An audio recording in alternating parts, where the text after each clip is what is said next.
አሁን ሩታ ልጇን በስነ ስርዓት አሳደገች አላሳደገች እንደፈለገች አድርጋ ብታሳድገው መብቷ ነው። ምክንያቱም ለዚህ ልጅ የከፈለችውን ዋጋ የምናቅ ሰዎች እናውቃለን። ከኋላ የመጣ አይና ወጣ። ይቺ ደግሞ ሁል ጊዜ በሰው ህይወት ውስጥ ገብታ ትፈተፍታለች። እኔ የና አብርሽ እህት ራሱ አትመስለኝም። ይቺ ቤዚ ናት ምናምን የምትባል ሴትዮ ጤና የለሽም እንዲ አንቺ ጤና ያጣች ሴትዮ እንዴ! ምን አስበሽ ነው እንደዚህ? ሰላም ውዶቼ፣ ሰላማችሁ ይብዛልኝ በያላችሁበት።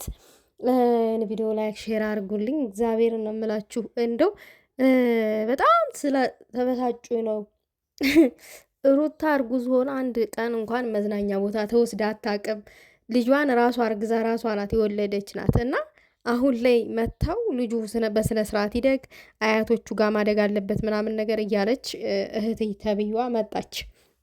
ስሚ ሩታ ያኔ በእርግዝናዋ ሰዓት ብቻዋን በነበረችበት ሰዓት አንቺ አጠገቡ አልነበርሽም። ገብቶሻል አይደለ? ያን ጊዜ አንቺ አጠገቡ አልነበርሽም፣ ብቸኛ ነበረች። ዛሬ ስንትና ስንት ዋጋ የከፈለችበት ልጇን ጭራሽ ከእሷ ለመለየት ደግሞ መጣሽ።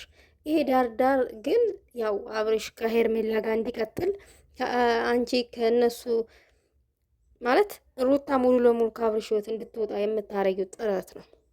በአጭር አማርኛ ጭራሽ ብላችሁ በልጇ መጣችሁ። እንደፈለገች ለምን ባለጌ ስድ አድርጋ አታሳድገውም? እንደፈለገች አድርጋ ማሳደግ ትችላለች።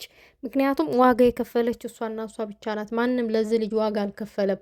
እናንተ አሁን ልጁ የማይወለድ መስሎ በዛን ሰዓት ሩታ በተበሳጨ ሰዓት ሴት ሲያመጣ ስንት ነገር ሲያደርግ አይበለውና ይሄን ልጅ አስወርደው ቢሆን ምን ልትይ ነው? አሁን እዚህ መተሽ ልክ ለልጁ እንደተቆረቆረና ለልጁ እንዳሰበ ሰው በስነ ስርዓት ቤተሰብ ጋር ይደግ እያልሽ እዚህ ጋር መተሽ እከክሽን የምታራግፊው አንቺ ትልቅ ሰው አይደለሽ እንዴ? ሩታ ልጅሽን ለማንንም አትስጭ። ልጅሽ ነው። የስንት ሰው ፊት ያየሽበት ልጅሽ ነው እና ማንም አይመለከተውም። በፈለግሽበት መንገድ ማሳደግ ትችያለሽ። አንቺ ቤዚ ግን በጣም አፈላሽ፣ ተንተከተከብሽ።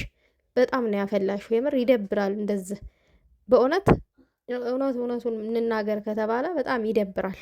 ሩታ ብዙ ዋጋ ከፍላለች ለዚህ ልጅ። አይመለከታችሁትም። እንደፈለገች አድርጋ ማሳደግ ትችላለች። ማንም ሰው አይመለከተውም።